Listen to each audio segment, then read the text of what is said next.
పెద్దపల్లి వ్యవసాయ market committee అభివృద్ధి కోసం తన వంతు కృషి చేస్తానని పెద్దపల్లి ఎమ్మెల్యే చింతకుంట విజయరామనారావు అన్నారు. జిల్లా కేంద్రంలో నిర్వహించిన వ్యవసాయ మార్కెట్ కమిటీ చైర్మన్ ప్రమాణ స్వీకారంలో ఎమ్మెల్యే చింతకుంట విజయరామనారావు పాల్గొని పెద్దపల్లి వ్యవసాయ మార్కెట్ కమిటీ చైర్మన్ ఈర్లా స్వరూప, వైస్ చైర్పర్సన్ కూరా మల్లారెడ్డి పాలకవర్గ ప్రమాణ స్వీకారం చేశారు. ఈ సందర్భంగా ఎమ్మెల్యే విజయరామనారావు మాట్లాడుతూ గత బీఆర్ఎస్ ప్రభుత్వం రైతులను చిన్నచూపు చూస్తుందన్నారు. నియోజకవర్గంలోని రైతులకే కాకుండా తెలంగాణ రాష్ట్రంలోని ప్రతి రైతుకు గింజ కటింగ్ లేకుండా వడ్ల కొనుగోలు చేస్తున్నామని తెలిపారు. భవిష్యత్తులో రాబోయేది కాంగ్రెస్ ప్రభుత్వమే, ఇది రైతుల ప్రభుత్వం అని అన్నారు.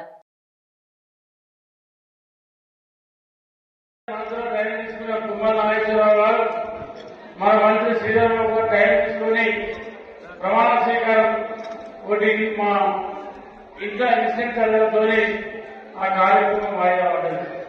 ఆ తర్వాత సురేంద్ర గారు అన్న ఏం అవసరం లేదు, మరి నేను మార్కెట్ కమిటీ చైర్మన్ గా స్వరూపాన్ని 2 నెలలు అవుతుంది, 2 నెలలు కాదు 3 నెలలకు వచ్చింది. మరి మేము ఇక్కడనే మీరు రండి, మేము ఏదో చిన్నగా ప్రమాణ స్వీకారం చేసుకుంటామని సరే అన్న. కానీ చిన్నగా ఇస్తున్న సురేందర్ చాలా బ్రహ్మాండంగా మన నవ్వుతో నవ్వాల్సిన విధంగా మరి స్వరూప ప్రమాణ స్వీకారం పెట్టుకున్నాడు. అయితే స్వరూప చెప్పి మళ్ళీ ఇంకొక విషయం మర్చిపోయింది. స్వరూపం అక్కడ ఆపి నన్నే ఆపింది.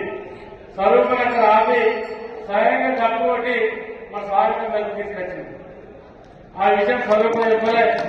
మరి మీకు ఏదైతే స్వరూపమైన ప్రేమకు చాలా యాక్షన్, చాలా నేను కూడా చాలా సంతోషపడ్డా. మా నిజంగా కూడా నేను ఎందుకు చెప్తా ఉందంటే ఈ మార్కెట్ కమిటీ చైర్మన్ అయ్యేకన్నా నన్ను ఏ విషయంలోనైనా అన్న వాళ్ళ పిల్లలు అన్నగానే ప్రతి ఒక్కరు నన్ను ఎప్పుడు ముందుంచుకుంటే నచ్చేవారు. ఎందుకంటే మా లేడీస్ దాంట్లో నేను శోభక ఇద్దరు మాత్రమే ఉంటాను ఎక్కువ. అన్న ప్రతి దాంట్లో నన్ను ముందు పెట్టుకుని నచ్చారు. నవీన్ అన్న కానీ, రమేష్ అన్న కానీ, రాకేష్ కానీ అందరూ కూడా నన్ను ఎంతో ముందుకు నడిపించేవారు. ప్రతి విషయంలో తెలియజేసేవారు. ఏ విషయమైనా కూడా నాకు ఈ అవకాశం ఇచ్చినందుకు అన్నకు మరొకసారి ధన్యవాదాలు.